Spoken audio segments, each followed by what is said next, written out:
Connecting the events of Sonic's world through theories and headcanons has been an interesting journey for me. I've been led to new information in recent months, and I've made the decision to recraft my Sonic timeline. This isn't a video about fixing whatever you think the official Sonic timeline is, because if you want my honest opinion, I don't think it's as complicated as people make it out to be. There's a tweet from Eiichiro Toyoda, who, for those of you who are unaware, is the character supervisor of Sonic Team. He's in charge of rewriting the scripts of the games and comics for Japanese audiences and supervises the overall writing process behind the Sonic characters and the world of Sonic as a whole. Eiichiro tweeted a while ago that until there's new information in future Sonic games that contradicts what happens in the old games, then the old games and the events that take place within them are viable to be considered canon. One of the recent TaleTube videos basically confirms that all the Game Gear games are canon. They still haven't directly touched upon a few of the games like Sonic 1 and 2 for the Game Gear, or Tails' Adventure, but at this point, I'll jump off the cliff and say that those games are canon. As new info is presented, I'll make changes accordingly. I usually try to stick to what's presented in the games when forming my own opinions and theories and perspectives on Sonic's world. So, with Sonic's official Twitter doing special posts about the Game Gear games, and official sources confirming that the Game Gear games are canon, I think it's time to look back at my original timeline and recraft it. Before that though, let me clarify a few things. For example, I've argued with a few people about if Tails' Adventure is canon. I disagreed because I didn't believe that the game took place years before the events of Sonic 2 because of the way Tails' character behaves and changes between both games. After doing some digging, it turns out that that was simply always the case the entire time, and I was just being stubborn about it. So to anyone I had any unnecessary arguments about it with, I'll take the L. This also applies to plot points like Knuckles being tricked by Eggman. It was a bad point to bring up. It's one of those things that just happened across some of the games up until Sonic Adventure 2. It doesn't negate any of them from being potentially canon if an official timeline were to ever be made. And the second thing, I didn't know the Game Gear games had shooters like this. In the past few months, I've observed fans genuinely enjoying their time with some of the Game Gear games that I think suck, and that's cool. I was dismissive of the Game Gear games along with their fan base, and I'll apologize for that. Looking back, I made that OG timeline video with this "I'm right and you're wrong about this" sort of mentality, and that's whack. With how much things shift in Sonic's lore, I gotta be more open-minded when it comes to this stuff. My ancient timeline remains the same. They confirmed in Update 3 of Sonic Frontiers that the Ancients came to Earth tens of thousands of years ago, and the last time of awakening was stated by Professor Pickle to have happened tens of thousands of years ago, so the theory that the Ancients helped Chip fight Dark Gaia is still in play. Post-Ancient timeline, Tails' Adventure is the very first game I'm putting here. After that is the Sonic Tetralogy. I don't have Sega Sonic taking place before Sonic 1 anymore. I actually don't have it anywhere. Ian Flynn says that it takes place after Sonic R, but people have pointed out things like there being no animals used in the badniks you destroy in Sega Sonic, meaning it could have happened before Sonic 1. I have no idea what to do with this game, so I'm letting it float around in the classic timeline before Sonic Mania. It can happen at any time within that period. Knuckles' story in Sonic 3 and K takes place right after the mainline story. After the Tetralogy, I'm placing both versions of Sonic Spinball here. After that, Sonic Generations from classic Sonic's perspective takes place. After returning from the future, this is where I have the South Island saga of the timeline beginning. I made sure to read the manuals, and from what I gathered, it goes Sonic 1 Game Gear, Sonic 2 Game Gear, and the Sonic and Tails duology. Sonic and Tails 2 is where Fang the Sniper debuts in the series. In the West, the Sonic and Tails duology are known as Sonic Chaos and Sonic Triple Trouble respectively. After that, the events of Sonic Blast takes place, or, as it's called in Japan, G-Sonic. That concludes the South Island saga, with the Sonic Drift duology taking place afterwards. After all that, placing some of these games gets a little tricky.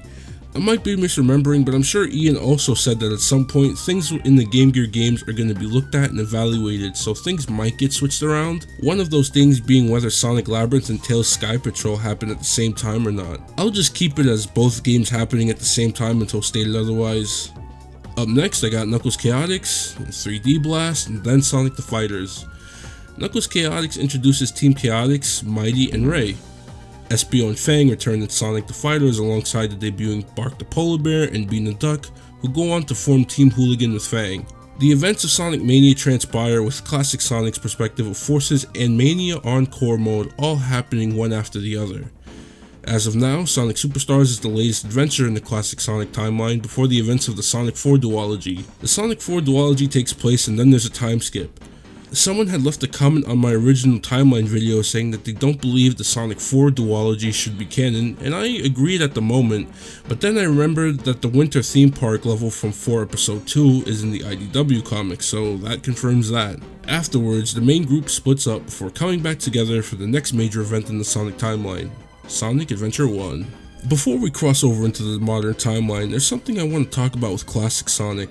All of what I'm about to say here is based on my own observations of information I've consumed looking back at all these games and the confirmation of where games like Superstars are in the timeline. I'm not aiming to be right here, it's just inspiring discussion. Wouldn't classic Sonic retain his memory of what happened in Generation Forces? Surely with this information in mind, Sonic would also stop these things from happening or at least comment on them as they happen, right? Well, I used to believe that myself, but since it's been confirmed that Superstars and Frontiers all happened in the same timeline, the idea that Classic Sonic was sent to a different past timeline is pretty much dead. Classic Sonic was sent back to the exact timeline Eggman extracted him from with the Time Meter. Classic Sonic only saw bits and pieces of his future in Generations. Yeah, he knows perfect chaos is a thing, but he won't know when or how that incident starts until it's already in motion. Same for Classic Eggman. Sure, he may remember some of this stuff, but he won't know where to look until he comes across these things naturally in his own timeline. Everything just happens to fall into place and repeats just like in the modern timeline. There is no branching timeline on some Legend of Zelda type shit. I know some of you probably don't like that reasoning, but that's just what I think. If anyone has any thoughts about what I just said, please express your thoughts in the comments below. Also, even with them remembering, we won't see that manifest in any way unless Sonic Team sneaks in a few lines about deja vu and these inevitable remakes of the early 3D Sonic games we're getting. I doubt they'll do that though, but feel free to come back to this video and shit on me if that does happen. I think it'll be cool if it does, but I'm not expecting it. I nearly forgot about the Sonic IDW comics. I believe these take place sometime after Triple Trouble, but before Sonic Superstars. I'd personally put Seasons of Chaos after Sonic the Fighters, Sonic Lynch the Drive before Sonic Drift, and Eggman's birthday after Mania Encore. On to the modern timeline. I took Sonic Pocket Adventure off the timeline. I recently found out that like the Archie comics, Neo Pocket Adventure is a legal thing that they can't touch, and there's no reason to even have it in my own timeline if there's not even a slim chance that it would be eventually brought up alongside the other games. Sonic Adventure 1 is the official start of the modern era timeline. The Chaos incident from 3,000 years ago was brought back to the forefront when Eggman shatters the Master Emerald, releasing Chaos back into the world, ending with Sonic and the gang freeing Chaos from his hatred and going back to being spirits with Tikal. I used to think that they straight up died here, never to return, but the Sonic Frontiers prequel animation shows that they're still around, chilling with Knuckles on Angel Island, which is nice. After Adventure 1, Sonic Shuffle and Sonic Advance 1 takes place. Then Sonic Adventure 2, where the Space Colony Ark incident is brought back to the forefront when Eggman finds his grandfather's journals and frees Shadow from Prison Island. It's insane how Eggman is responsible for bringing back tragic events in present times and almost destroying the world with them. SA2 ends with Shadow's presumed death after helping Sonic defeat the Bio-Lizard. Rouge is also introduced as Knuckles' enemy turned lover in this game. My following sequence of the modern Sonic games goes as follows: Advance 2, Heroes, Shadow, Sonic Battle, and then Sonic Advance 3. The reason for this is because Cream debuts in Advance 2, leading to the formation of Team Rose and Heroes. Heroes happens before Shadow, and Sonic Battle happens after that because Shadow doesn't fully regain his memories until his titular game, so it wouldn't make sense to have taken place before then. Despite moving on, Shadow in Sonic Battle grapples with the reason for his creation and urges Emerald to join him as a wayward weapon of war. Shadow eventually comes to accept who he is by the end of the game. Emerald's story continues in Sonic Advance 3 when Eggman creates G-Merle in reference to him. At the end of the game, G-Merle is repaired by Tails at Cream's request. The robot currently lives with Cream and her mother Vanilla, as seen in the Sonic IDW comics. The modern timeline gets a little tricky here as well, and it's because of these two. Blaze and Eggman Nega become central characters for a few games, particularly in the handheld games. I extracted an entire excerpt from my original Sonic timeline video explaining my entire thought process behind why I put Sonic 06 here from this point on, so go ahead and watch that video and come back to this point when you're done. After resetting the timeline in 06, Sonic Rivals becomes the first official meeting between Sonic and Silver.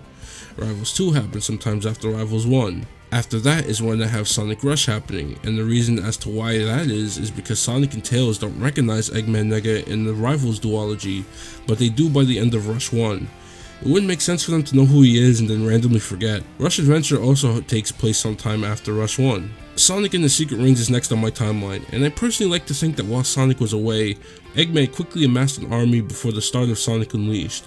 Sonic comes back right on time to fight the evil Doctor to open the events of Sonic Unleashed. Sonic Unleashed is where the Time of Awakening is reintroduced. It tells the tale of Light Gaia and Dark Gaia fighting for Earth. The last Time of Awakening is said to have happened tens of thousands of years ago, which is around the time the Ancients landed on Earth.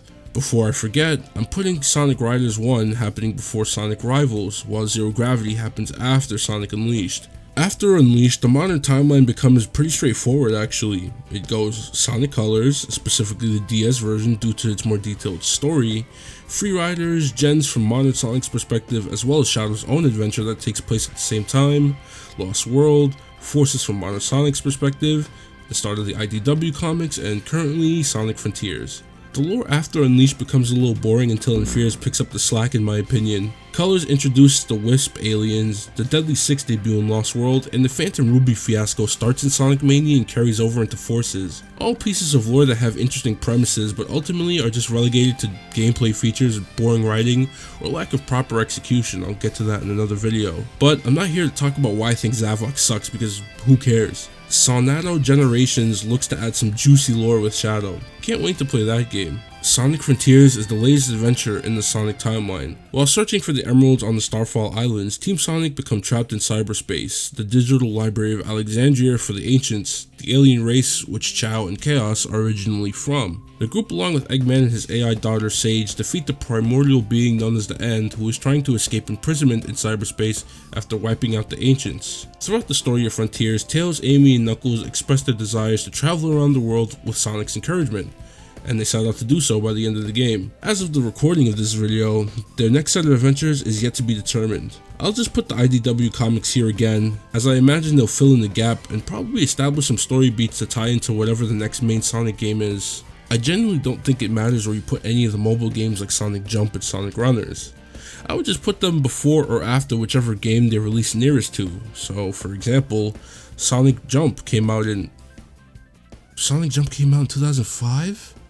Anyway, I just put Sonic Jump happening right before Shadow the Hedgehog, Sonic Dash after Generations but before Lost World, Dream Team after Frontiers, you get the idea. With all that said and done, this is my revised timeline. After reflecting on the mistakes and inconsistencies of my first timeline video, I feel pretty good about this one. Of course, nothing I say here is definitive, as aspects of the Sonic continuity is always changing, either until they finally establish lore rules or whenever they need it to fit the current narrative. As always, feel free to share your thoughts in the comments. I'd like to read where you personally have certain games, headcanons for certain events, and all that other good shit on your timeline.